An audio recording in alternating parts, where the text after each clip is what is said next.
Suamiku dengan tega menandatangani surat persetujuan untuk mencabut alat bantu napas, padahal dokter bilang aku masih punya harapan. Saat aku tiba-tiba tersadar, begitu membuka mata, aku membisikkan satu kalimat yang membuat dokter pucat pasi dan langsung menelepon polisi. Sebelum ceritanya dimulai, silakan tulis di kolom komentar dari daerah mana saja teman-teman yang menonton cerita ini. Jangan lupa like dan subscribe agar channel ini bisa semakin berkembang dan bisa mempersembahkan cerita yang lebih menarik lagi. Hanya itu yang bisa kulihat sejauh mata memandang, atau lebih tepatnya, sejauh kesadaranku meraba. Rasanya seperti tenggelam di dasar samudra terdalam, di mana cahaya matahari tak pernah menyentuh dasar. Tubuhku terasa berat, seolah-olah ada beton ribuan ton yang menindih dadaku, kakiku, dan lenganku. Aku ingin bergerak. Aku ingin berteriak, tapi tidak ada satupun otot di tubuhku yang mau menuruti perintah otakku. Aku terperangkap, terpenjara di dalam dagingku sendiri. Namun, indera pendengaranku bekerja dengan sangat tajam, jauh lebih tajam daripada saat aku sadar sepenuhnya. Aku bisa mendengar dengungan mesin ventilator yang memompa udara ke dalam paru-paruku dengan irama yang monoton dan menakutkan. Bip, bip, bip. Suara monitor detak jantung itu menjadi satu-satunya penanda bahwa aku masih hidup, bahwa jiwaku belum meninggalkan raga yang tak berdaya ini. Bagaimana kondisinya, Dr. Marwan? Suara itu, darahku mendidih seketika saat mendengarnya. Itu suara Riko, suamiku. Nadanya terdengar begitu sedih, begitu rapuh, seolah-olah dia adalah suami paling menderita di dunia yang akan kehilangan istri tercintanya. Padahal, aku tahu persis seringai iblis macam apa yang mungkin sedang dia sembunyikan di balik wajah memelas itu. Tanda vitalnya stabil, Pak Riko, meskipun Bu Elina masih dalam keadaan koma, jawab Dr. Marwan, rekan kerjaku sesama dokter di rumah sakit ini. Suara Marwan terdengar lelah namun tegas. Aku bisa membayangkan kerutan di dahinya saat memeriksa grafik di monitor. Seperti yang saya sampaikan kemarin, ada peluang untuk melakukan operasi dekompresi untuk mengurangi tekanan di otaknya. Respons pupilnya masih ada, meski lemah. Ini harapan, Pak. Aku ingin berteriak, ya, lakukan operasinya, Marwan. Tolong aku. Tapi lidahku keluh. Tenggorokanku terasa seperti disumpal kapas tebal. Aku berteriak sekuat tenaga di dalam kepalaku, tapi tak ada suara yang keluar. Hanya keheningan yang menyiksa. Operasi. Riko menghela napas panjang, sebuah desahan yang terdengar sangat dibuat-buat di telingaku. Dr. Marwan, kita sudah bahas ini. Elina, istriku ini sudah menderita cukup banyak. Saya tidak tega melihat kepalanya harus dibedah-bedah lagi, dipasangi selang sana-sini. Apakah jaminan dia akan kembali normal itu 100%? Dalam kedokteran tidak ada jaminan 100%. Pak Riko. Tapi tanpa operasi, risikonya fatal. Kita berkejaran dengan waktu, desak Marwan. Aku bisa mendengar nada frustrasi dalam suaranya. Marwan adalah dokter yang hebat, dia tahu aku bisa diselamatkan. Dia tahu aku petarung. Tidak, Dok, potong Riko cepat. Nada suaranya berubah sedikit lebih dingin, tapi dia segera menutupinya dengan isak tangis palsu. Saya tahu istri saya. Dia wanita yang perfeksionis. Dia tidak akan mau hidup sebagai sayur, menyusahkan orang lain seumur hidupnya. Lagi pula, di keluarga kami ada kepercayaan, pamali kalau kita terlalu memaksakan kehendak melawan takdir Tuhan. Kalau memang sudah waktunya Elina pulang, saya harus ikhlas. Pembohong. Jeritku dalam hati.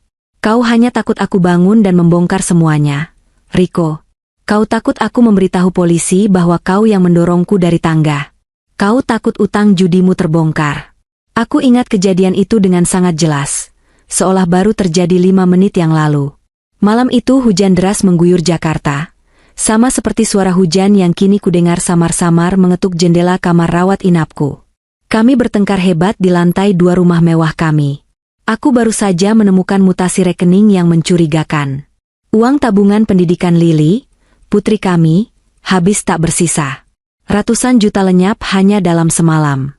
Saat aku mengkonfrontasinya, Riko yang biasanya tampil necis dan lembut di depan umum berubah menjadi monster. Wajah tampannya yang selama ini dipuji orang-orang sebagai suami idaman, berubah merah padam karena amarah. Dia bukan lagi Riko yang ku kenal. Dia adalah pecandu yang terdesak. Jangan ikut campur urusanku, Elina. Kamu itu cuma istri, tugasmu diam dan cari uang. Bentaknya saat itu. Itu uang masa depan Lily, Mas. Kamu pakai buat apa? Judi slot lagi? Saham gorenganmu itu? Teriakku membalasnya. Dia tidak menjawab dengan kata-kata, melainkan dengan dorongan keras. Aku kehilangan keseimbangan. Tubuhku melayang sesaat sebelum punggungku menghantam anak tangga, dan kepalaku membentur marmer dingin dengan bunyi krak yang mengerikan.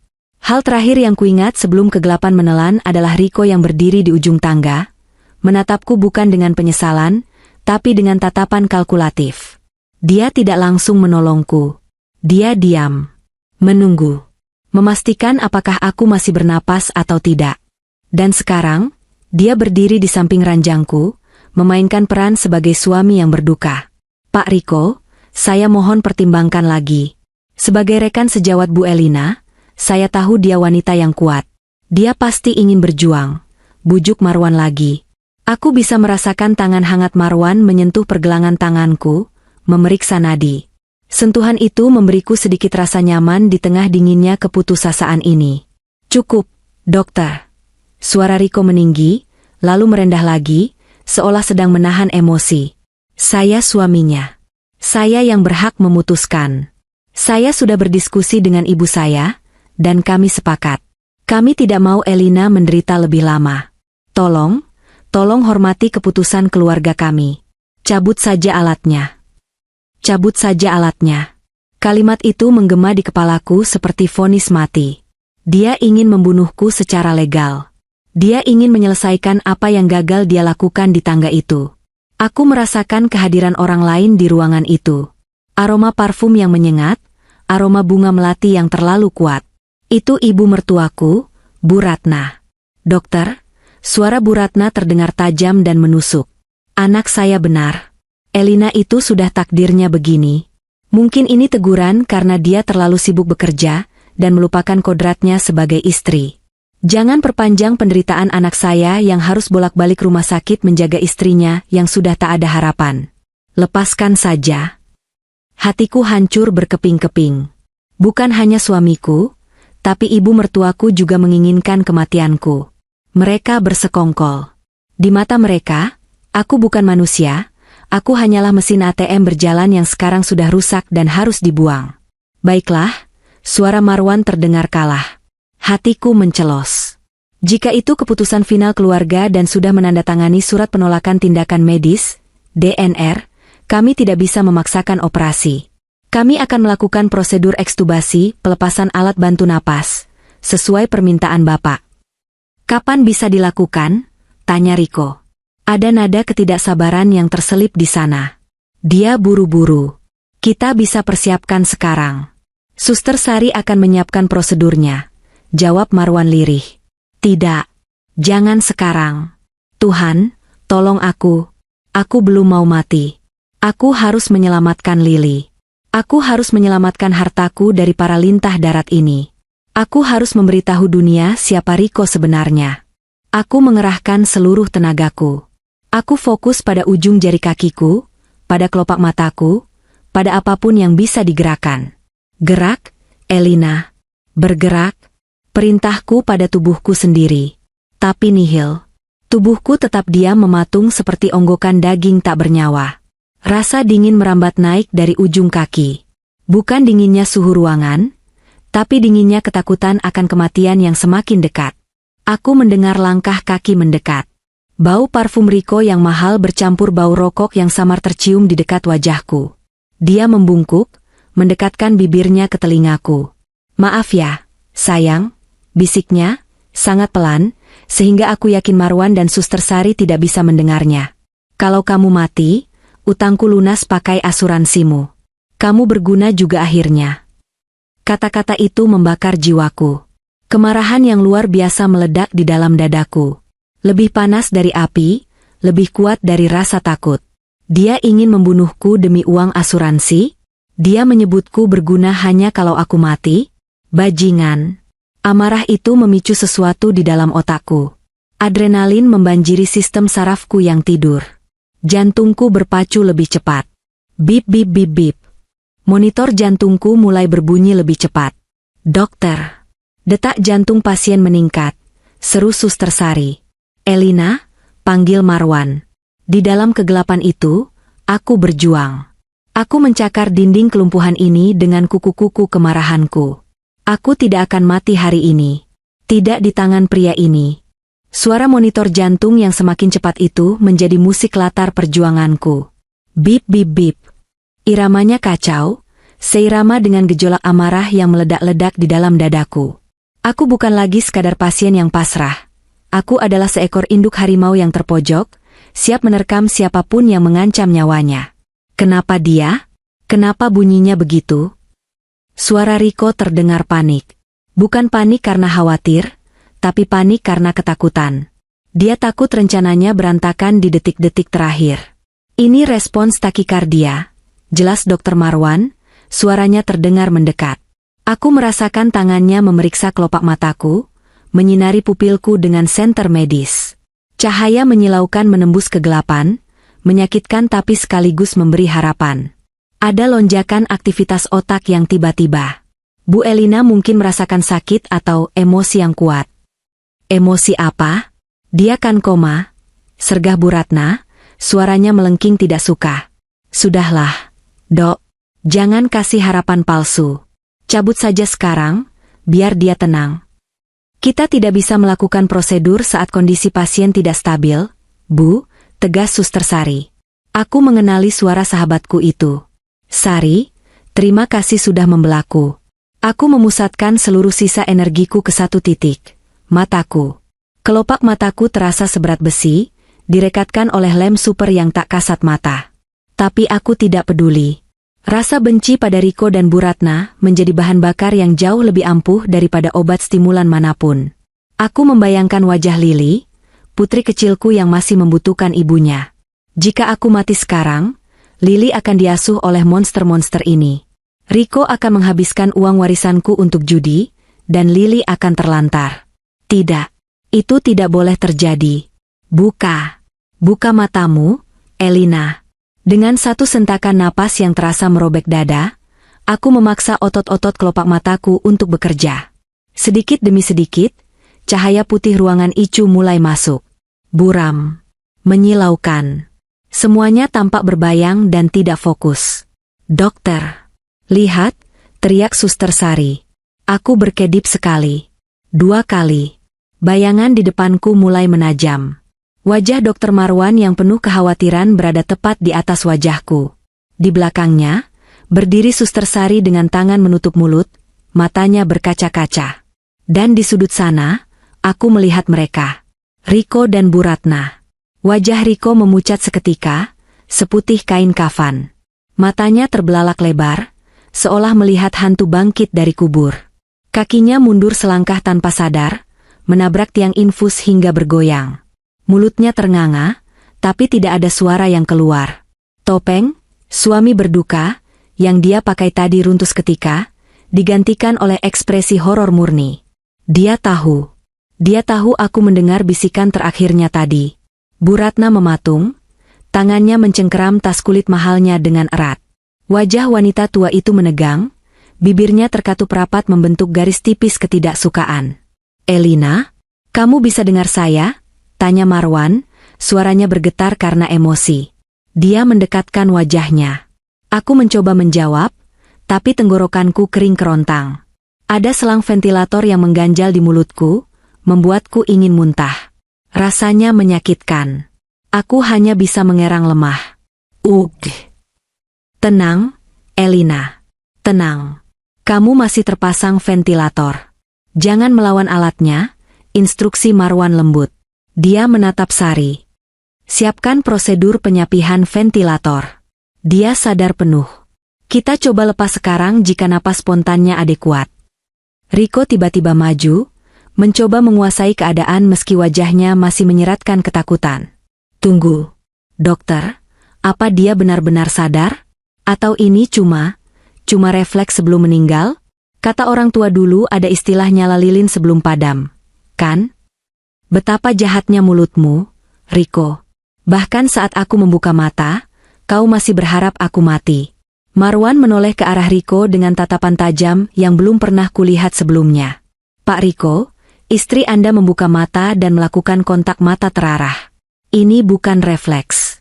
Ini kesadaran. Proses pelepasan selang ventilator itu menyiksa. Rasanya seperti menarik keluar ular panjang dari dalam paru-paruku. Aku terbatuk-batuk hebat, dadaku terasa terbakar, air mata mengalir di sudut mataku. Suster Sari dengan sigap membersihkan lendir di mulutku dan memasangkan masker oksigen. Tarik napas, Elina pelan-pelan, bimbing Marwan. Aku menghirup oksigen murni itu dengan rakus. Paru-paruku terasa sakit, tapi rasa sakit itu adalah bukti bahwa aku hidup. Aku menatap Riko tajam.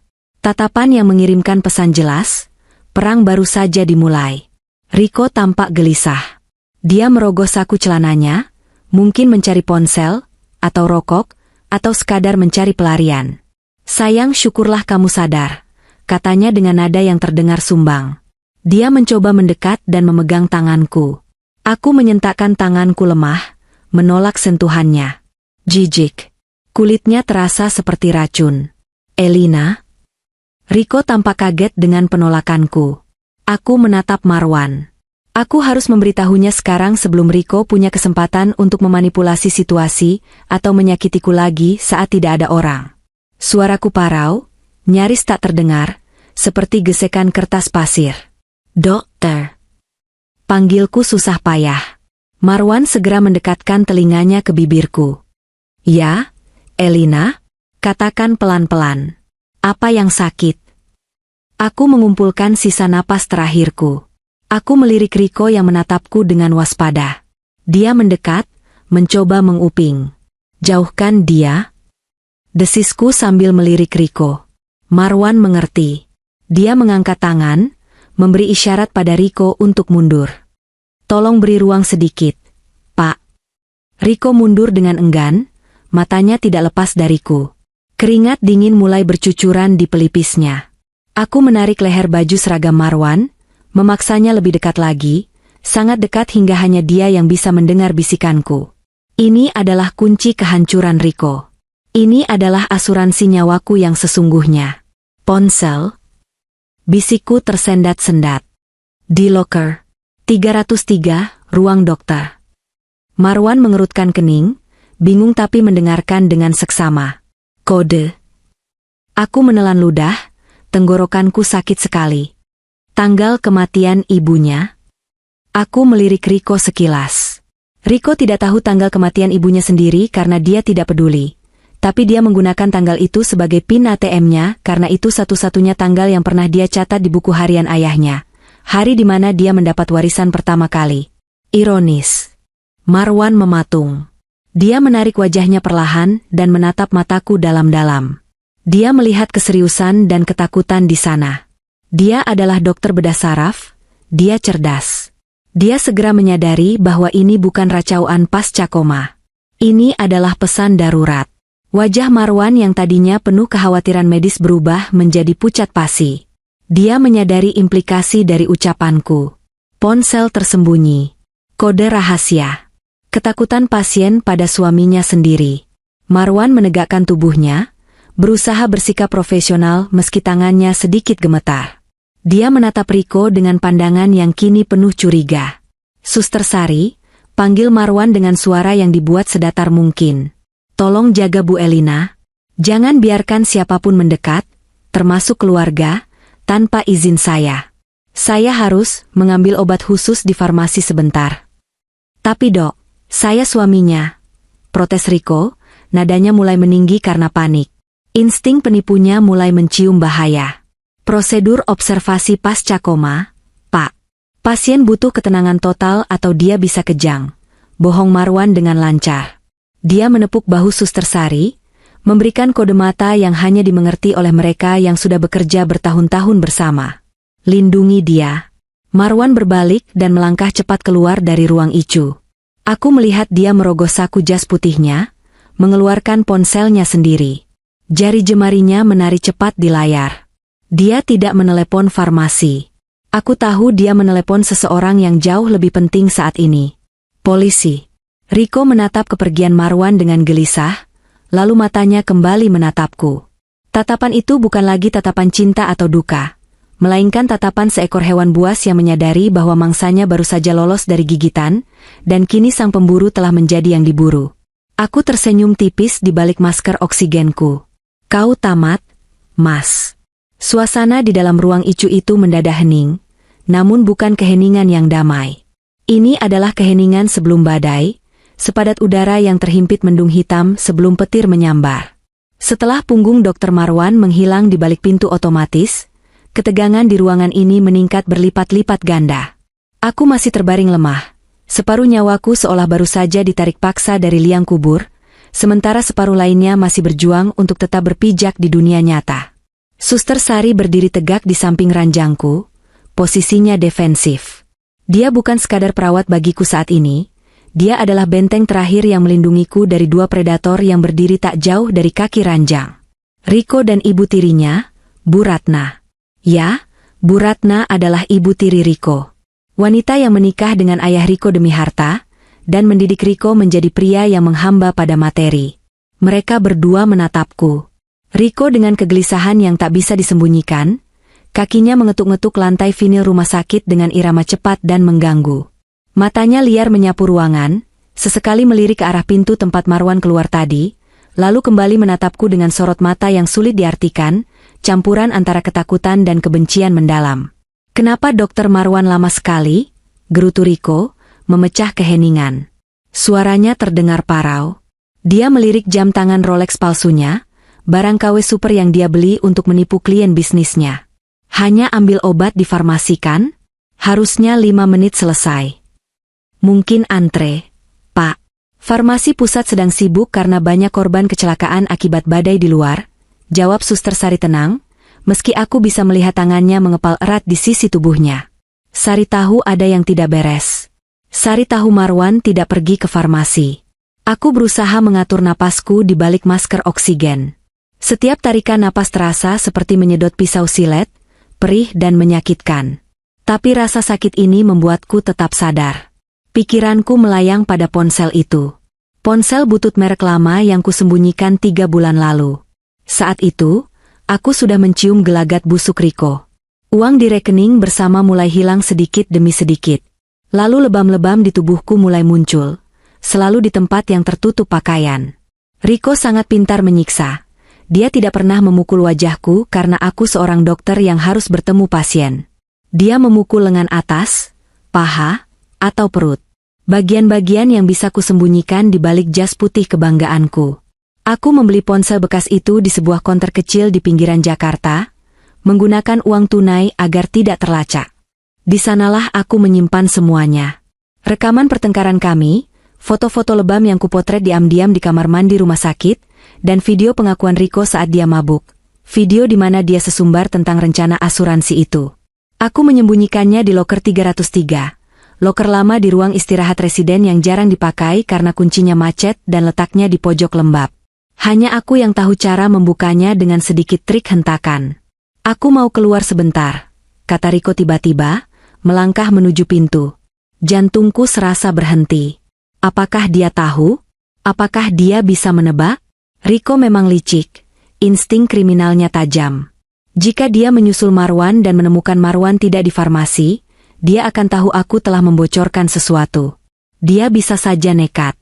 "Maaf, Pak Riko," suara Sari terdengar tajam, menghentikan langkah Riko. "Dokter Marwan berpesan agar Bapak tetap di sini. Kita perlu persetujuan keluarga segera jika kondisi Bu Elina drop lagi." Riko berbalik, wajahnya merah padam. "Saya mau merokok. Saya stres melihat istri saya seperti ini. Kamu siapa berani melarang saya? Kamu cuma perawat." "Saya menjalankan instruksi dokter penanggung jawab," balas Sari tak kalah sengit. "Dan di luar sedang ada prosedur sterilisasi koridor, karena ada pasien infeksius lewat. Bapak tidak boleh keluar dulu selama 10 menit." "Itu bohong." Sari berbohong demi menahannya. Aku ingin berterima kasih padanya, tapi aku hanya bisa mengedipkan mata lemah. Bu Ratna mendengus kasar. Dia berjalan mendekati ranjangku, Aroma parfum melatinya yang menyengat membuat perutku mual. Dia menatapku dengan tatapan merendahkan, seolah aku adalah kotoran yang menempel di sepatu mahalnya. Kau lihat apa yang kau perbuat, Elina, desis Bu Ratna pelan, namun cukup jelas terdengar. Kau menyusahkan semua orang. Kalau kau memang istri yang baik, kau tidak akan membuat suamimu stres seperti ini. Kau harusnya mati saja dengan tenang tadi. Air mata kemarahan menumpuk di sudut mataku. Wanita ini, dia tahu betapa bejatnya anak tirinya. Tapi dia menutup mata demi aliran dana bulanan yang Riko berikan, uang yang sebenarnya hasil mencuri dari tabunganku. Tiba-tiba, Riko tampak menyadari sesuatu. Matanya membelalak. Dia menatapku, lalu menatap pintu. Wajahnya berubah pucat pasi. Mungkin dia ingat bahwa aku pernah memergokinya menggeledah tasku mencari barang bukti. Mungkin dia sadar bahwa bisikan tadi bukan sekadar keluhan sakit. Minggir, Riko mendorong bahu Sari dengan kasar hingga sahabatku itu terhuyung menabrak troli obat. Bunyi logam beradu memecah ketegangan. Brak, Pak, jangan kasar, teriak Sari. Kalian menyembunyikan sesuatu. Riko berteriak. Kepanikannya memuncak. Dia tidak lagi peduli pada sandiwara suami yang berduka. Marwan tidak ke farmasi, kan? Apa yang kau katakan padanya, Elina? Apa? Riko menerjang ke arahku. Tangan besarnya mencengkeram pagar ranjang, wajahnya yang penuh amarah hanya berjarak beberapa sentimeter dari wajahku. Bau rokok dan keringat dingin menguar darinya. Aku melihat pembunuh di matanya. Dia ingin mencekikku. Dia ingin membungkamku selamanya sebelum polisi datang. Jawab, bentaknya, mengguncang pagar ranjang. Monitor jantungku berbunyi nyaring karena detak jantungku melonjak drastis. Bip bip bip bip. Security. Sari berteriak sekuat tenaga sambil menekan tombol darurat di dinding. Riko panik. Dia tahu waktunya habis. Dia melepaskan cengkeramannya dari ranjang dan berlari menuju pintu keluar. Dia harus mencegah apapun yang sedang dilakukan Marwan. Dia harus menghapus jejak. Namun, saat pintu otomatis itu terbuka, langkah Riko terhenti mendadak. Di ambang pintu, 2 orang petugas keamanan berbadan tegap sudah berdiri memalang jalan. Dan di belakang mereka, dengan napas terengah-engah namun wajah penuh kemenangan, berdiri Dr. Marwan. Di tangannya, tergenggam sebuah benda yang membuat lutut Riko seketika lemas. Ponsel hitam butut dengan layar retak. Kotak Pandoraku. Hujan di luar sana seolah mengamuk, memukul-mukul kaca jendela kamar Icu dengan beringas, seirama dengan badai yang kini meletus di dalam ruangan. Kilat menyambar, menerangi wajah Riko yang kini seputih kertas. Dia mundur selangkah, kakinya goyah seolah tulang-tulangnya baru saja dilolosi satu persatu. Dr. Marwan melangkah masuk, diikuti oleh 2 orang pria berpakaian preman yang aura otoritasnya begitu kuat, polisi reserse. Marwan tidak menatap Riko. Dia berjalan lurus ke arahku, meletakkan ponsel butut itu di atas meja nakas di samping ranjang, seolah mempersembahkan sebuah trofi kemenangan. Ponsel itu terbungkus plastik bening, plastik sampel medis, untuk menjaga sidik jari. Apa-apaan ini? Suara Bu Ratna melengking, memecah keheningan mencekam. Dia mencoba mempertahankan arogansinya, meski matanya menyiratkan kepanikan. Kenapa kalian menghalangi anak saya? Dan benda rongsokan apa itu? Salah satu polisi, pria parubaya dengan jaket kulit coklat yang basah oleh hujan, maju ke depan. Namanya Inspektur Hadi, aku pernah melihatnya menangani kasus forensik di rumah sakit ini dulu. Bapak Riko Santoso, suara Inspektur Hadi berat dan tegas. Kami menerima laporan dugaan percobaan pembunuhan berencana dan kekerasan dalam rumah tangga. Mohon Anda tetap di tempat. Fitnah. Riko berteriak, suaranya pecah.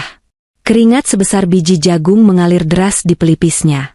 Ini pasti akal-akalan istri saya. Dia gila, Pak. Dia halusinasi karena koma. Obat-obat itu merusak otaknya. Marwan menatap Riko dengan dingin. Otak Bu Elina berfungsi sangat baik, Pak Riko. Cukup baik untuk mengingat kode akses ponsel ini.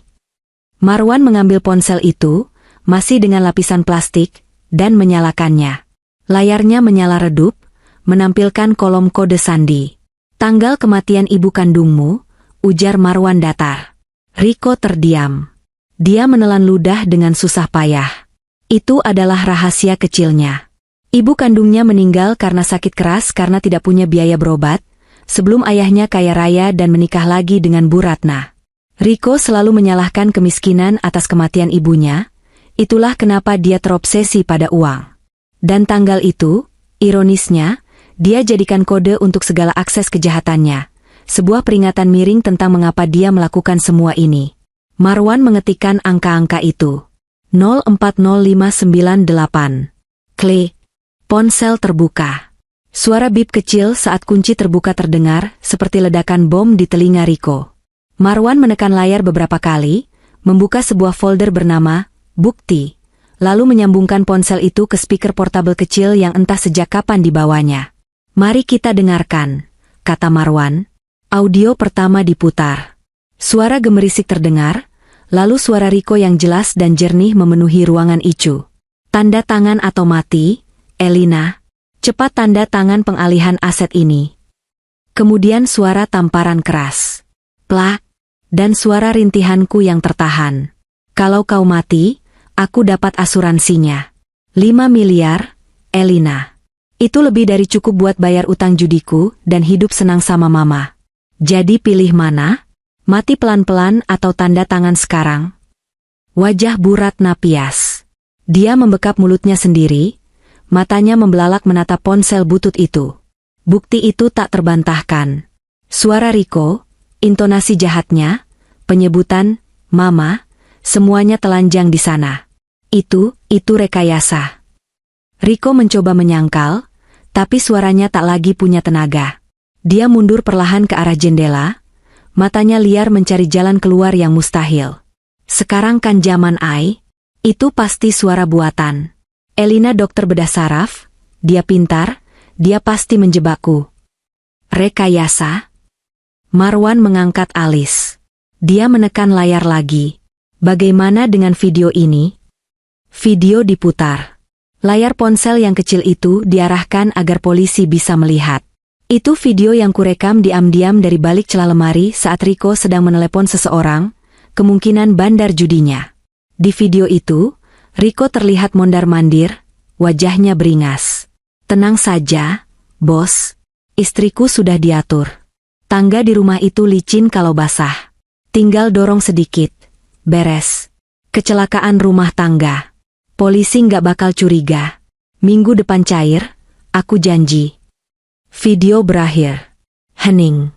Hanya suara monitor jantungku yang berbunyi stabil, menjadi saksi bisu kejatuhan seorang monster. Inspektur Hadi memberi isyarat pada anak buahnya. Borgol. Tunggu. Jangan. Mama, tolong Riko. Riko berteriak histeris saat polisi menyergapnya. Dia meronta, menendang-nendang seperti anak kecil yang tantrum. Ini salah paham. Elina yang gila. Dia yang jatuh sendiri. Anda punya hak untuk diam, ucap polisi itu sambil memelintir tangan Riko ke belakang punggung. Bunyi klik borgol besi yang mengunci pergelangan tangannya terdengar lebih merdu daripada musik simfoni manapun yang pernah kudengar. Riko diseret paksa melewati ranjangku. Matanya bertemu dengan mataku. Tidak ada lagi arogansi di sana, hanya ketakutan murni. Aku menatapnya lurus-lurus, lalu dengan sisa tenaga yang ada, aku mengangkat tangan kananku perlahan. Jariku bergerak lemah, menunjuk ke arah pintu. Pergi. Kau iblis, Elina. Iblis, teriak Riko saat diseret keluar pintu. Suaranya menggema di koridor rumah sakit, sebelum akhirnya menghilang di telan jarak. Bu Ratna masih berdiri mematung. Dia menatapku, lalu menatap pintu tempat anak tirinya dibawa pergi. Tanpa mengatakan sepatah kata pun, tanpa permintaan maaf, tanpa rasa penyesalan, dia memutar tubuhnya dan berjalan cepat keluar ruangan. Suara hak sepatunya terdengar angkuh namun kosong. Dia memilih menyelamatkan nama baiknya sendiri daripada membela anak yang baru saja terbukti kriminal. Tubuhku seketika terasa lemas. Adrenalin yang menopangku tadi lenyap, digantikan oleh kelelahan yang luar biasa. Pandanganku mulai kabur lagi, tapi kali ini bukan karena koma. Sudah, Elina. Sudah selesai, Suara lembut Marwan terdengar di telingaku. Dia menggenggam tanganku erat. Kamu aman sekarang. Riko tidak akan bisa menyentuhmu lagi. Sari menangis terseduh-seduh di ujung ranjang, memegangi kakiku. Maafin gue, gue nggak tahu selama ini lo nanggung ini sendirian. Aku ingin tersenyum, tapi otot wajahku terlalu lelah. Aku hanya memejamkan mata, membiarkan air mata menetes ke bantal. Hujan di luar masih deras, tapi badai di dalam hidupku baru saja reda. Namun, aku tahu ini belum benar-benar berakhir. Badai fitnah akan segera datang, tapi setidaknya, malam ini aku masih hidup. Aku menang. Suara gema teriakan Riko yang menyerukan bahwa aku adalah iblis perlahan memudar, ditelan oleh lorong panjang rumah sakit yang dingin. Namun, getarannya masih tertinggal di udara, menggantung seperti asap racun di dalam ruang ICU yang kini terasa begitu sunyi. Kepergiannya, diseret oleh polisi dengan tangan terborgol, seharusnya memberiku rasa lega yang luar biasa. Seharusnya aku merasa merdeka. Tapi yang kurasakan saat ini justru kehampaan yang menyakitkan, seolah-olah seluruh tulang belulangku ikut ditarik paksa keluar bersamaan dengan perginya laki-laki yang pernah kuanggap sebagai pelabuhan terakhir hidupku. Tubuhku akhirnya menyerah. Adrenalin yang tadi membakar darahku, memaksaku untuk tetap sadar dan melawan, kini padam seketika. Mesin monitor di sampingku kembali berbunyi dengan nada peringatan. Bukan karena jantungku berhenti, tapi karena iramanya menjadi sangat lemah dan tak beraturan. Elina. Tetap sadar, Elina. Suara Dokter Marwan terdengar jauh, seakan dia memanggilku dari ujung terowongan. Aku merasakan tangan-tangan medis bekerja dengan cepat di tubuhku. Suster Sari menyuntikkan sesuatu ke selang infusku. Rasa dingin menjalar di vena, lalu perlahan menyebar ke seluruh tubuh, membawa serta rasa kantuk yang berat. Namun, aku menolak untuk memejamkan mata. Ada satu hal yang belum selesai. Ada satu nyawa lagi yang menjadi taruhan dalam bidak catur mematikan ini. Lily. Bisikku, suaranya nyaris tak terdengar karena tertutup masker oksigen yang kembali dipasang rapat. Anakku di mana? Marwan, yang sedang memeriksa respon pupil mataku, berhenti sejenak. Wajahnya yang tegang perlahan melunak. Dia menggenggam tanganku, bukan sebagai dokter, tapi sebagai seorang teman yang mengerti ketakutan terbesar seorang ibu. Lily aman, El. Dia ada di rumah orang tuaku untuk sementara, dijaga oleh ibuku dan babysitternya, jawab Marwan lembut. Aku sudah menjemputnya diam-diam kemarin sore. Begitu aku mulai curiga dengan gerak-gerik Riko yang ingin buru-buru melepas alat bantumu. Riko tidak tahu Lily ada di sana. Air mata menetes dari sudut mataku, mengalir membasahi bantal. Syukurlah. Lily selamat. Riko tidak bisa menjadikannya sandera. Monster itu tidak bisa menyentuh putri kecilku. Inspektur Hadi, polisi yang tadi menangkap Riko, melangkah mendekat.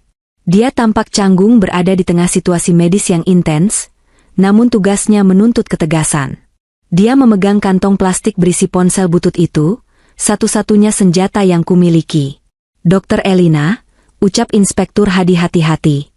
Saya tahu Anda butuh istirahat. Tapi saya perlu konfirmasi lisan sebentar saja untuk mengamankan barang bukti ini secara resmi. Apakah benar ponsel ini milik Anda dan berisi bukti ancaman saudara Riko? Aku mengangguk lemah. Ya, itu buktinya. Baik. Kami akan memprosesnya. Saudara Riko akan langsung kami tahan malam ini juga atas tuduhan percobaan pembunuhan berencana dan KDRT. Anda istirahatlah. Keterangan lengkap bisa menyusul saat kondisi Anda membaik. Setelah polisi itu pergi, atmosfer di ruangan berubah. Bukan lagi ketegangan kriminal, melainkan sisa-sisa badai emosional yang menyisakan puing-puing. Suster Sari sedang merapikan selimutku dengan tangan gemetar. Aku bisa melihat mata sahabatku itu bengkak. Dia pasti menahan tangis sejak tadi, berusaha tegar di depan Riko. Gue takut banget tadi, El. Isak Sari akhirnya pecah. Dia memeluk kakiku yang tertutup selimut. Gue pikir Riko bakal nekat nyekik lo di depan kita semua. Matanya kayak orang kesurupan. Sudah, Ri. Jangan bahas itu dulu. Biarkan Elina tidur. Tegur Marwan pelan, meski aku tahu dia pun masih terguncang. Berita penangkapan Riko menyebar seperti api yang menyambar bensin kering. Bahkan dalam keadaan setengah sadar, aku bisa merasakan perubahan tatapan para perawat shift malam yang bergantian masuk untuk mengecek infusku.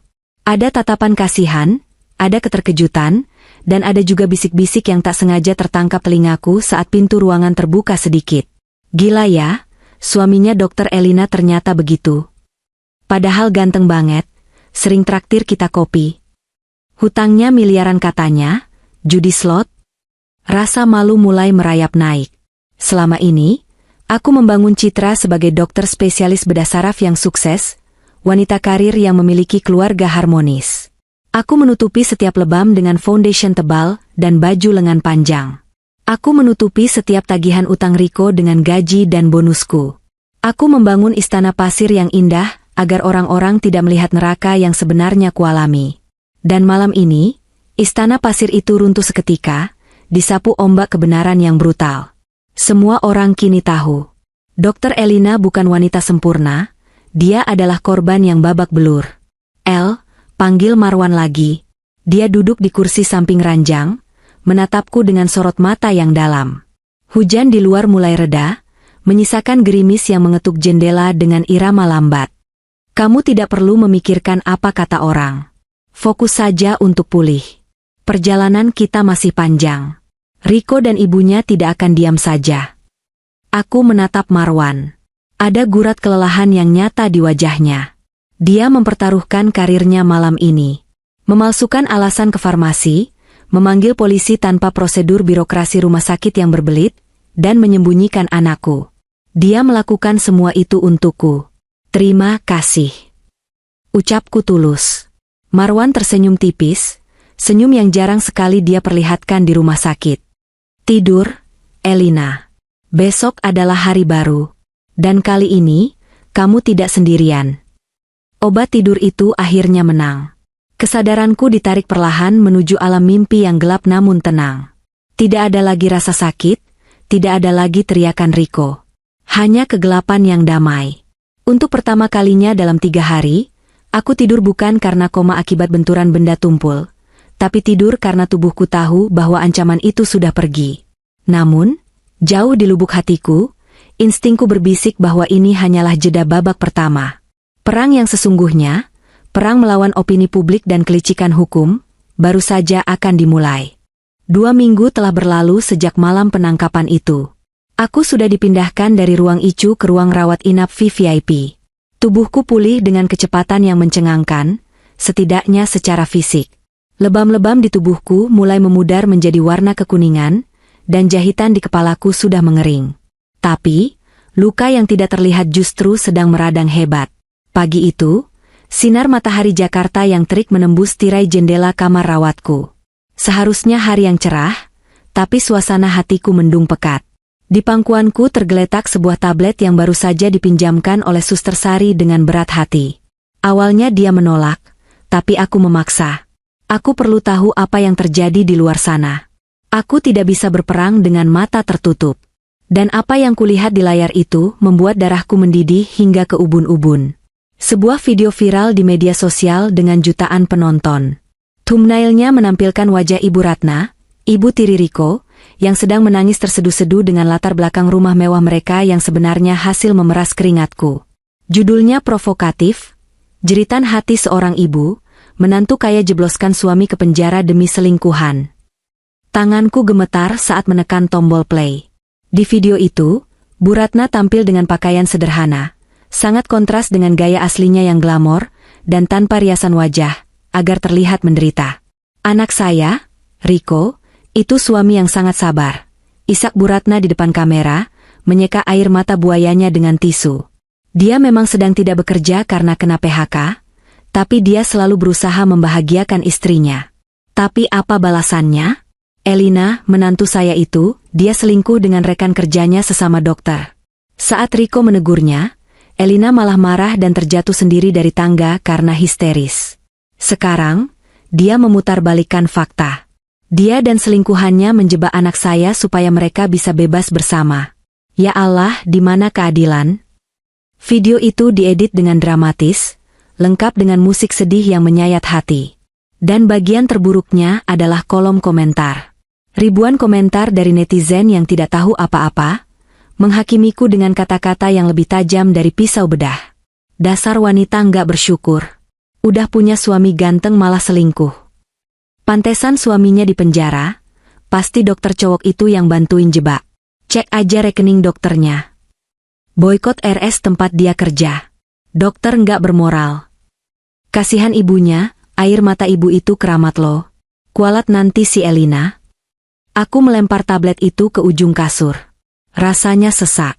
Dadaku sakit bukan karena paru-paruku yang bermasalah, tapi karena fitnah keji yang kini menelanjangiku di depan seluruh Indonesia. Mereka tidak tahu Riko memukuliku. Mereka tidak tahu Riko menghabiskan tabunganku untuk judi. Mereka hanya melihat drama, dan Bu Ratna adalah aktris yang jauh lebih piawai dariku. Dia tahu masyarakat kita mudah terenyuh dengan air mata orang tua, tanpa peduli fakta. Pintu kamar rawat terbuka. Dokter Marwan masuk membawa nampan berisi bubur dan segelas air. Wajahnya tampak lebih segar hari ini, tapi senyumnya memudar begitu melihat ekspresi wajahku dan tablet yang tergeletak sembarangan. Kamu menontonnya? Kata Marwan datar. Itu bukan pertanyaan. Bagaimana aku bisa tenang? Marwan? Suaraku meninggi, air mata frustrasi tumpah ruah. Lihat apa yang mereka katakan. Mereka bilang aku selingkuh denganmu. Mereka bilang Riko tidak bersalah. Ibu Ratna memutarbalikkan semuanya. Karirku, reputasiku, hancur sudah. Marwan meletakkan nampan itu di meja, lalu menarik kursi mendekat. Dia tidak berusaha menenangkanku dengan kata-kata manis kosong. Dia menatapku tajam, sorot matanya penuh determinasi. Dengarkan aku, Elina. Ini strategi klasik, ujar Marwan tenang. Pengacara Riko pasti yang menyuruh Bu Ratna melakukan ini. Namanya trial by press. Mereka tahu bukti hukum kita kuat, rekaman suara, video, hasil visum, jadi mereka tidak bisa menang di pengadilan. Satu-satunya cara mereka melawan adalah dengan menghancurkan mentalmu lewat opini publik. Mereka ingin kamu depresi, lalu mencabut laporan, atau terlihat tidak stabil secara mental di depan hakim nanti. Tapi ini menyakitkan. Wan, mereka menghina kita. Biarkan mereka menggonggong. Kita punya gigitan yang mematikan. Marwan mengeluarkan ponselnya sendiri. Polisi forensik sudah berhasil memulihkan data dari laptop Riko yang disita di rumahmu kemarin. Kamu tahu apa yang mereka temukan? Riwayat chat Riko dengan seorang wanita bernama Cindy. Dia selingkuhan Riko yang sebenarnya. Dan tebak, Cindy sedang hamil 4 bulan. Duniaku berhenti berputar sejenak. Hamil? Jadi? Suaraku tercekat. Selain judi, dia juga? Ya. Uang yang kamu kira hilang karena judi, sebagian besar mengalir ke apartemen Cindy di Jakarta Barat. Lanjut Marwan. Polisi juga menemukan bukti transfer dari rekening Riko ke rekening bandar judi online tepat di hari kamu jatuh dari tangga. Motifnya jelas. Dia butuh uang asuransi kematianmu untuk menutupi hutang judi dan biaya hidup selingkuhannya. Kabar itu menghantamku seperti palu godam, tapi anehnya, kali ini tidak terasa sakit. Justru terasa melegakan. Ini adalah amunisi. Ini adalah bukti bahwa aku tidak gila. Kita akan simpan kartu as ini untuk di pengadilan nanti, kata Marwan. Biarkan Bu Ratna berkoar-koar sekarang. Semakin tinggi dia terbang dengan kebohongannya, semakin sakit jatuhnya nanti saat kita bongkar semuanya. Tiba-tiba, pintu kamar terbuka lagi. Kali ini, sosok kecil berlari masuk dengan langkah riang yang seketika mengubah atmosfer ruangan yang suram menjadi cerah. Ibu. Lily. Putri kecilku. Dia melompat ke pelukanku tanpa ragu, mengubur wajahnya di leherku. Wangi rambutnya, wangi bedak bayi yang khas, seketika melenyapkan bau obat-obatan dan bau busuk fitnah di internet. Aku memeluknya erat, sangat erat, seolah takut dia akan menghilang jika aku melepaskannya. Lily kangen ibu. Rengeknya manja. Om Marwan bilang ibu sakit kepala karena kerja terus. Ibu udah sembuh? Aku menatap mata bulat Lily yang polos. Dia belum tahu apa-apa tentang ayahnya.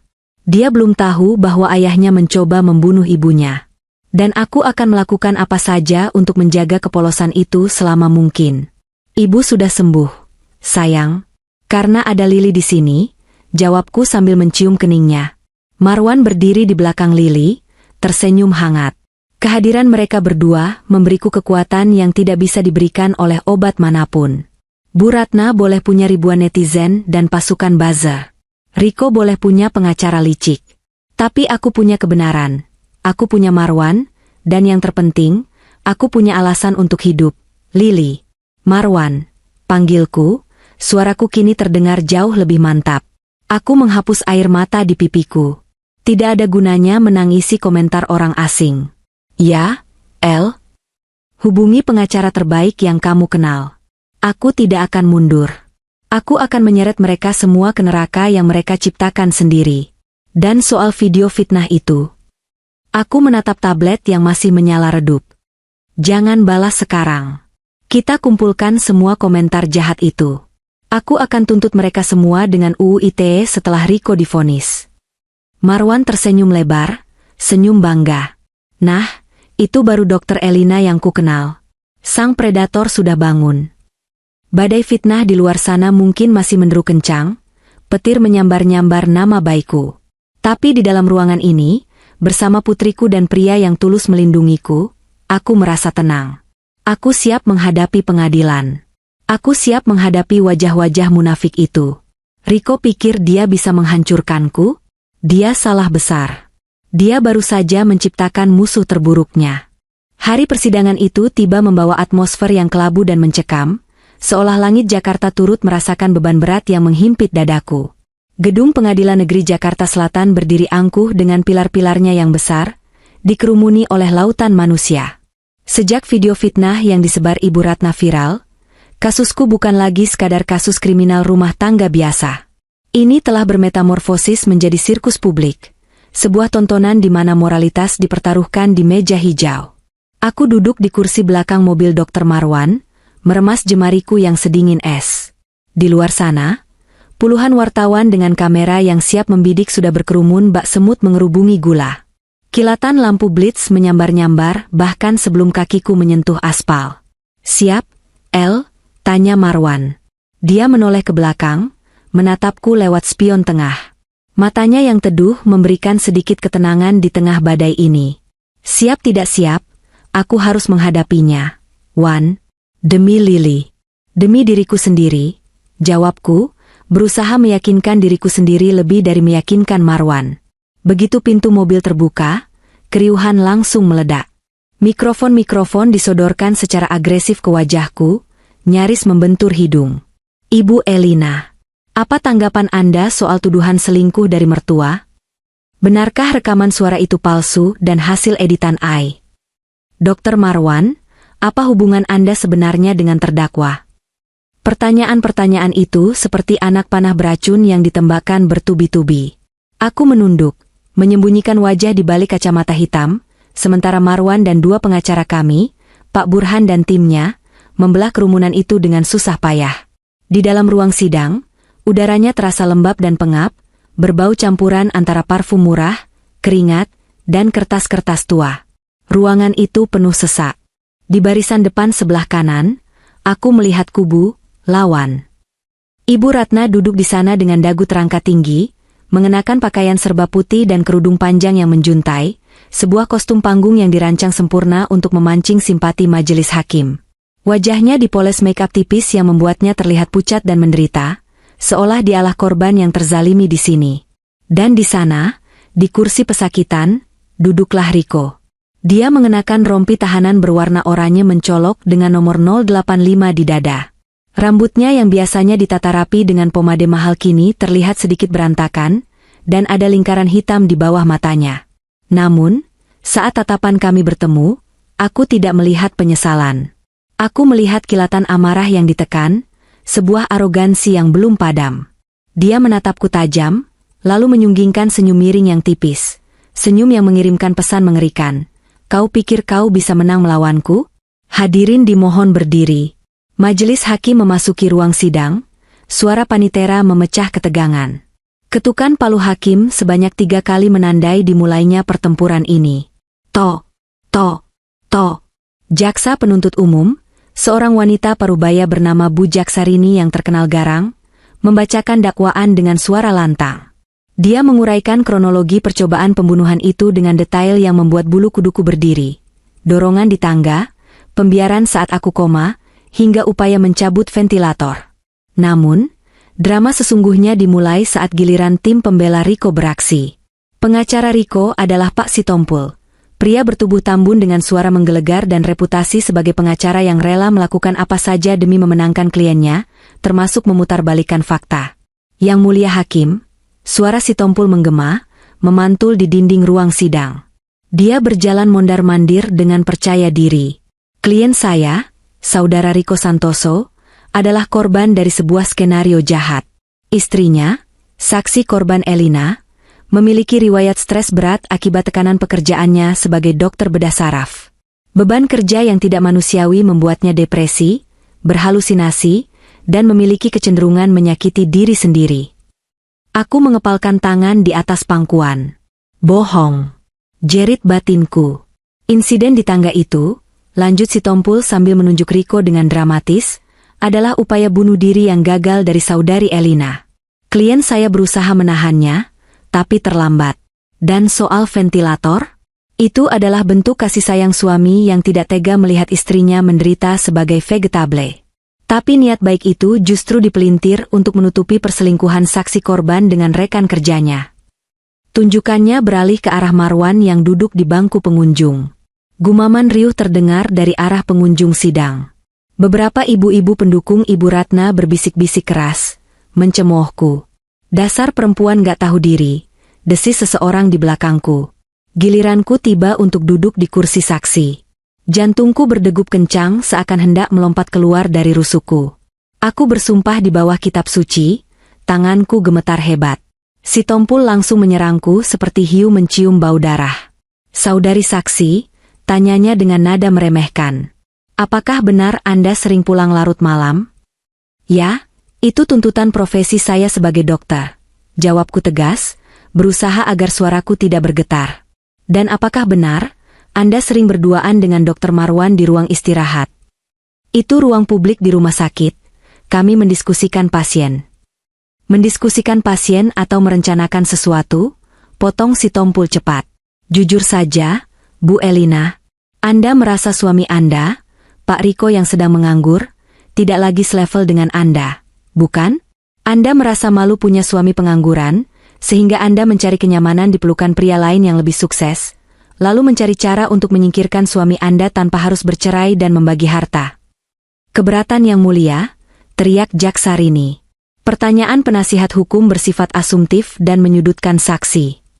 Saya hanya menggali motif, Yang Mulia, elak Sitompul sambil tersenyum licik. Aku menarik napas panjang, menatap lurus ke mata hakim ketua. Yang Mulia, saya tidak pernah malu punya suami yang sedang berjuang. Yang saya malukan adalah memiliki suami yang mencuri uang tabungan sekolah anaknya untuk berjudi, lalu mencoba membunuh istrinya saat ketahuan. Sitompul tertawa mengejek. Judi? Mana buktinya? Itu hanya tuduhan tanpa dasar. Kami punya buktinya.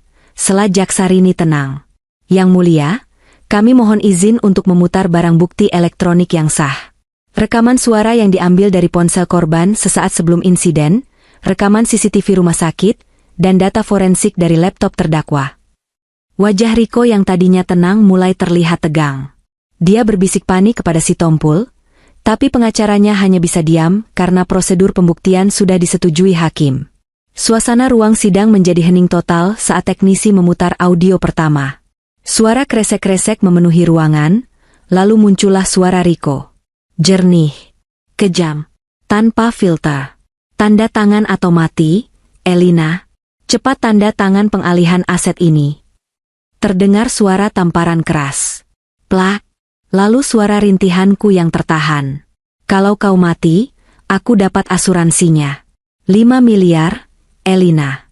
Itu lebih dari cukup buat bayar utang judiku dan hidup senang sama ibu. Jadi pilih mana? Mati pelan-pelan atau tanda tangan sekarang? Seluruh ruang sidang tersentak. Gumaman riuh berubah menjadi gelombang keterkejutan. Wajah-wajah pengunjung yang tadi menatapku sinis kini berubah pucat. Suara itu begitu nyata, begitu sadis, sangat bertolak belakang dengan citra, suami penyabar yang dibangun Riko di media sosial. Riko menunduk, tangannya mencengkeram lutut. Keringat dingin mulai bercucuran di pelipisnya. Itu rekayasa AI, teriak Riko tiba-tiba, berdiri dari kursinya. Dia dokter pintar, dia bisa bikin apa saja. Duduk, terdakwa, bentak hakim ketua. Jika terdakwa menyangkal audio itu, kata Jaksarini sambil tersenyum tipis, senyum kemenangan. Mari kita lihat bukti visual. Ini adalah video yang direkam korban secara sembunyi-sembunyi dari celah lemari saat terdakwa menelepon seseorang. Video diputar di layar proyektor besar. Terlihat Riko mondar-mandir di kamar tidur kami, wajahnya beringas, memegang puntung rokok. Tenang saja, bos. Istriku sudah diatur. Tangga di rumah itu licin kalau basah. Tinggal dorong sedikit. Beres. Kecelakaan rumah tangga. Polisi nggak bakal curiga. Minggu depan cair, aku janji. Hening. Kali ini keheningannya berbeda. Bukan keheningan menunggu, tapi keheningan horor. Namun, serangan kami belum selesai. Marwan dan tim jaksa menyimpan bom terakhir untuk menghancurkan kredibilitas Ibu Ratna dan motif istri durhaka yang mereka bangun. Yang mulia, lanjut Jaksarini. Pihak terdakwa menuduh saksi korban berselingkuh. Namun, fakta yang kami temukan dari pemulihan data laptop terdakwa justru sebaliknya. Izinkan kami mengajukan bukti transfer bank dari rekening terdakwa kepada seorang wanita bernama Cindy Aulia, serta foto-foto kebersamaan mereka. Layar proyektor berganti gambar. Muncul deretan bukti transfer jutaan rupiah, uang yang kubanting tulang mencarinya siang malam, uang yang seharusnya untuk masa depan Lili. Totalnya mencapai ratusan juta rupiah dalam 6 bulan terakhir. Dan yang paling menghancurkan adalah foto terakhir. Riko sedang merangkul mesra seorang wanita muda di sebuah apartemen mewah. Wanita itu mengenakan gaun ketat yang menonjolkan perutnya yang membuncit. Saudara Riko menggunakan uang hasil memeras istrinya, dan berencana menggunakan uang asuransi kematian istrinya, untuk membiayai wanita lain yang kini tengah mengandung anak hasil hubungan gelap mereka, tegas Jaksarini. Ruang sidang meledak seketika. Bangsat, teriak salah satu pengunjung pria di belakang. Tapi reaksi yang paling mengerikan datang dari Ibu Ratna.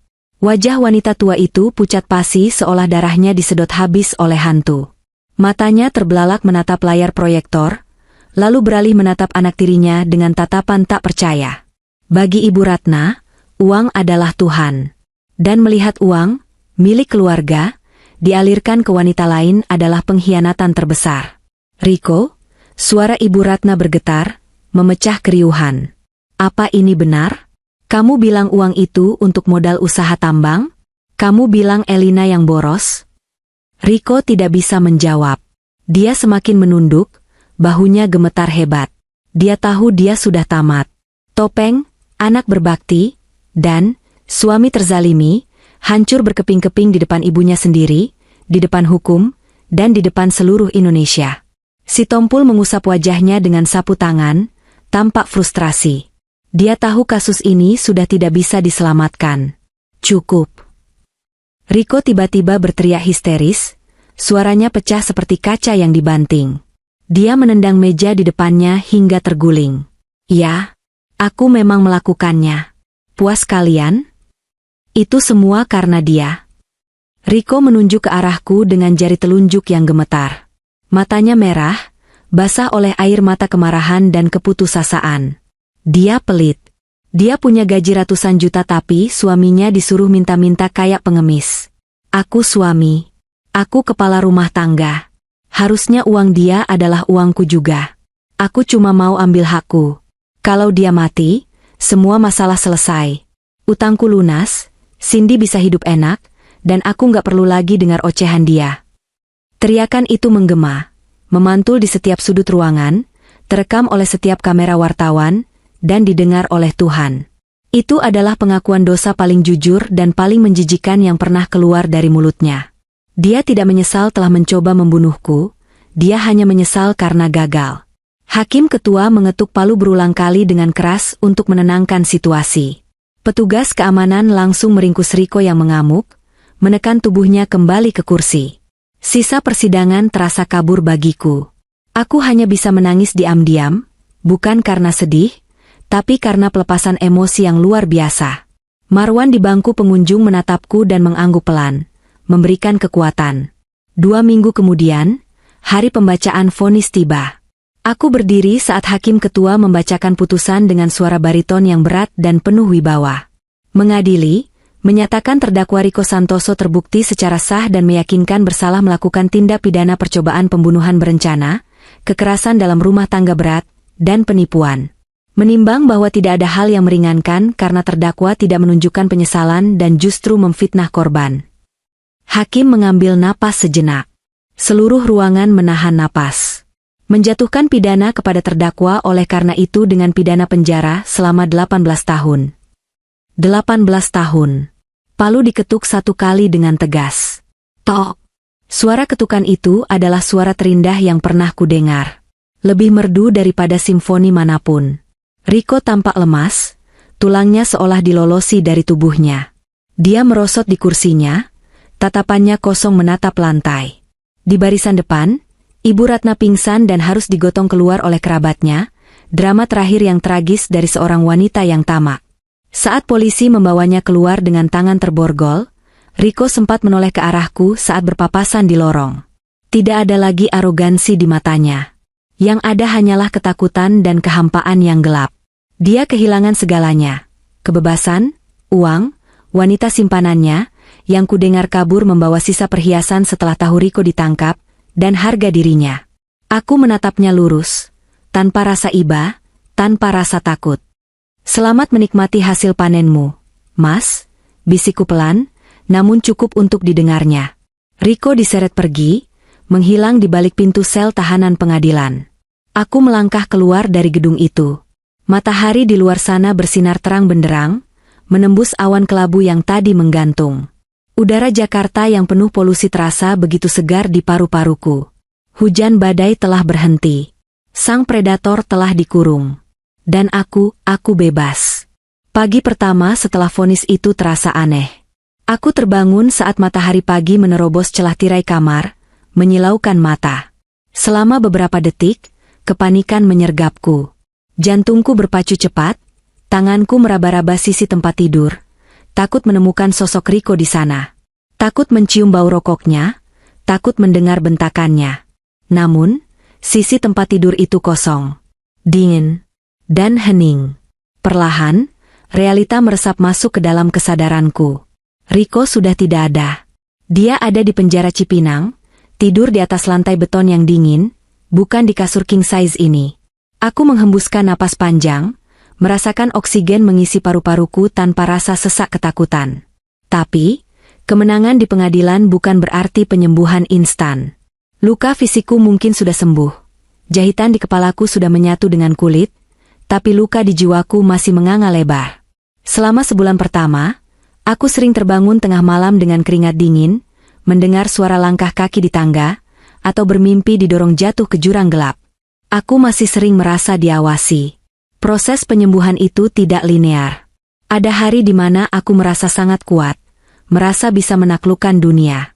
Tapi ada hari di mana aku hanya bisa meringkuk di bawah selimut, menangis tanpa alasan, merasa kotor dan bodoh karena pernah mencintai monster seperti Riko selama bertahun-tahun. Kenapa aku nggak sadar dari dulu, Wan? Tanyaku pada suatu sore, saat aku sedang sesi terapi informal dengan Marwan di sebuah kafe sepi. Aku dokter. Aku harusnya pintar mendiagnosa. Tapi kenapa aku buta sama penyakit di rumah tanggaku sendiri? Marwan mengaduk kopinya perlahan, menatapku dengan sabar. Dia tidak pernah menghakimiku. Karena kamu mencintai dengan tulus, El, dan manipulator seperti Riko memang ahli menyembunyikan gejala. Jangan menyalahkan korban. Yang sakit itu dia, bukan kamu. Langkah besar pertamaku untuk sembuh adalah meninggalkan rumah mewah itu. Rumah yang menjadi saksi bisu setiap tamparan, setiap hinaan, dan setiap tetes air mataku. Aku menjualnya. Aku tidak peduli dengan kenangan, bahagia, palsu yang pernah ada di sana. Uang hasil penjualan rumah itu kupakai untuk melunasi sisa utang yang dibuat Riko atas namaku, agar aku benar-benar bersih, dan sisanya kugunakan untuk membeli sebuah rumah sederhana di pinggiran Bogor. Rumah baruku jauh lebih kecil. Hanya satu lantai, dengan halaman rumput yang luas dan pohon mangga di depannya. Tapi rumah ini punya sesuatu yang tidak dimiliki istana Riko, ketenangan. Dindingnya tidak menyimpan memori teriakan. Ubinnya tidak pernah ternoda oleh darahku. Ini adalah kanvas kosong. Disinilah aku mulai menata ulang kepingan hidupku bersama Lily. Lily, putri kecilku yang kini berusia 6 tahun, adalah alasan terbesarku untuk terus melangkah. Trauma itu sempat membekas padanya. Dia sempat menjadi anak yang pendiam dan takut mendengar suara keras. Namun, perlahan tapi pasti, tawa renyahnya mulai kembali. "Ibu, lihat, ada kupu-kupu," teriak Lily suatu pagi, berlarian di halaman dengan kaki telanjang. Melihatnya tertawa lepas, hatiku terasa hangat. Kami aman sekarang. Setahun berlalu. Aku memutuskan untuk tidak kembali bekerja penuh waktu di rumah sakit elit tempatku dulu. Terlalu banyak tatapan kasihan, terlalu banyak bisik-bisik di lorong yang membuatku tidak nyaman. Sebagai gantinya, aku menggunakan sisa tabungan dan sebagian uang ganti rugi yang berhasil disita pengadilan dari aset Riko yang disembunyikan, untuk mewujudkan impian lamaku yang terkubur. Aku menyewa sebuah ruko 2 lantai tak jauh dari rumah baruku. Di depannya, terpasang papan nama sederhana namun penuh makna, Yayasan Harapan Puan, Pusat Konseling Bantuan Medis Korban KDRT. Ini bukan sekadar tempat kerja. Ini adalah monumen perlawananku. Aku merekrut Suster Sari sebagai manajer operasional. Sahabatku yang setia itu langsung mengajukan pengunduran diri dari RS begitu aku menawarinya posisi ini. Kami bekerja sama dengan beberapa pengacara pro bono dan psikolog. Awalnya tidak mudah. Banyak yang meremehkan. Buat apa dokter spesialis bikin yayasan sosial? Nggak ada duitnya, cibir beberapa teman sejawatku dulu. Tapi aku tidak peduli. Kepuasan batin saat melihat seorang wanita berani melaporkan suaminya yang abusif, atau melihat seorang anak bisa tidur nyenyak tanpa takut dipukul, jauh lebih berharga daripada gaji besar yang dulu kuterima tapi harus kuserahkan pada Riko. Salah satu klien pertamaku adalah seorang ibu muda bernama Nia. Dia datang dengan wajah lebam, persis seperti aku dulu. Dia menangis, bilang suaminya orang terpandang, dia takut tidak ada yang percaya. Aku menggenggam tangannya, menatap matanya dalam-dalam. Aku percaya, Nia. Dunia mungkin menutup mata, tapi di sini, kamu didengar. Kita akan lawan. Aku akan berdiri di depanmu. Saat Nia akhirnya berhasil memenangkan hak asuh anaknya dan bebas dari suaminya 3 bulan kemudian, pelukannya padaku terasa lebih menyembuhkan daripada terapi apapun yang pernah kujalani. Aku menyadari bahwa dengan menyembuhkan orang lain, aku perlahan menyembuhkan diriku sendiri. Dan di tengah kesibukan baruku itu, ada satu sosok yang selalu hadir. Konsisten. Tenang. Seperti pelabuhan yang sabar menunggu kapal yang sedang diamuk badai. Dr. Marwan. Dia tidak pernah mendesak. Dia tidak pernah menyatakan cinta dengan bunga-bunga besar atau kata-kata manis yang berlebihan. Dia hadir lewat hal-hal kecil. Membawakan martabak kesukaan Lily saat akhir pekan. Membetulkan keran air di yayasan yang bocor. Menemaniku duduk diam di teras saat aku sedang lelah. Suatu malam, hujan turun deras di Bogor. Kami duduk di ruang tamu rumahku, Lily sudah tidur pulas di kamarnya. Marwan baru saja selesai membantuku menyusun proposal dana hibah untuk yayasan. "Kamu nggak capek, Wan?" tanyaku tiba-tiba, memecah keheningan yang diisi suara hujan. Bolak-balik Jakarta Bogor. Mengurusi janda satu anak yang penuh trauma. Marwan meletakkan pulpennya. Dia menatapku, tatapan teduh yang selalu berhasil membuat debar jantungku tak karuan. "El, aku nggak pernah merasa capek kalau tujuannya itu kamu. Aku sudah menunggu bertahun-tahun melihat kamu bahagia. Melihat kamu tersenyum lepas seperti sekarang, itu bayaran yang lebih dari cukup buat bensin Jakarta Bogor." Mataku memanas. Aku teringat Riko yang selalu menghitung untung rugi dalam hubungan kami. Riko yang selalu menuntut dilayani. Dan kini, di depanku ada pria yang memberi tanpa meminta, yang mencintai tanpa syarat. Aku masih rusak. "Wan," bisikku, suaraku bergetar. Aku takut memulai lagi. Aku takut salah pilih lagi. Marwan menggeser duduknya, mendekat tapi tetap menjaga jarak sopan. Dia tidak menyentuhku, tapi kehadirannya terasa begitu dekat. "Kamu nggak rusak, Elina. Kamu sedang renovasi. Dan aku tukang bangunan yang sabar. Aku nggak minta kita nikah besok, atau bulan depan. Aku cuma minta izin untuk tetap ada di sini. Menemani kamu sampai renovasinya selesai. Air mataku tumpah. Bukan air mata sedih, tapi air mata haru. Aku mengangguk pelan. Jangan pergi ya, Wan. Marwan tersenyum, senyum tulus yang mencapai matanya. Nggak akan kemana-mana. Hari berganti minggu, minggu berganti bulan. Kehidupan kami berjalan dengan ritme baru yang damai. Aku mendengar kabar tentang Riko dari mantan pengacaraku. Di penjara, Riko menjadi sasaran empuk narapidana lain. Tanpa uang untuk menyuap keamanan, dan dengan statusnya sebagai suami yang mencoba membunuh istri, dia berada di kasta terendah. Dia sering sakit-sakitan, kurus kering, dan terlihat jauh lebih tua dari usianya. Ibunya, Ibu Ratna, jatuh miskin dan kini tinggal menumpang di rumah kerabat jauh di kampung, diabaikan oleh sosialita yang dulu dipujanya. Karma itu nyata. Ia datang bukan dengan dendam yang meledak-ledak, tapi dengan keadilan yang dingin dan sunyi. Aku tidak lagi membenci mereka. Rasa benci itu melelahkan. Aku hanya merasa kasihan, lalu melupakan mereka. Mereka hanyalah masa lalu yang sudah kututup bukunya. Sore itu, aku sedang duduk di teras yayasan setelah semua staf pulang. Langit senja berwarna jingga keemasan, melukis cakrawala dengan warna-warna harapan. Lili sedang menggambar di meja kecil di sampingku. Dia menggambar 3 orang. Aku, Lili, dan sosok pria tinggi berkacamata yang memegang tangan kami. Ini Om Marwan ya? Tanyaku sambil mengelus rambutnya. Lili mengangguk antusias. Iya. Kapan Om Marwan jadi bapaknya Lili? Teman-teman Lili di sekolah dijemput bapaknya. Lili juga mau. Aku tertawa kecil, lalu menoleh ke arah pagar. Mobil Marwan baru saja masuk ke halaman. Dia turun, melambaikan tangan dengan senyum lebarnya yang khas, membawa sekantong donat. Matahari sore menyinari punggungnya, membuatnya terlihat bersinar. Aku mengambil ponselku, menyalakan kamera depan. Bukan untuk merekam bukti kejahatan seperti dulu di loker 303. Kali ini, aku ingin merekam kebahagiaan. Aku ingin berbagi cerita bahwa setelah malam yang paling gelap sekalipun, matahari pasti akan terbit kembali. Halo teman-teman semua, sapaku ke arah kamera dengan senyum yang merekah sempurna. Terima kasih sudah menemani perjalanan panjangku dari titik nol sampai hari ini. Loker 303 itu memang menyimpan rahasia kelam yang hampir mematikan hidupku, tapi dari kegelapan itulah, aku belajar untuk menyalakan cahayaku sendiri. Sekarang, badai itu sudah berlalu. Dan buat kalian yang mungkin sekarang sedang berada di posisi yang sama seperti aku dulu, tolong jangan menyerah. Kalian berharga. Kalian kuat. Dan percayalah, kebahagiaan itu sedang menunggu kalian di ujung jalan. Aku mengarahkan kamera ke arah Lili yang sedang berlari memeluk Marwan. Pemandangan itu, putriku dan pria yang mencintainya seperti anak sendiri, adalah pemandangan terindah yang pernah kulihat. Hidupku bukan lagi sebuah tragedi. Ini adalah kisah kemenangan.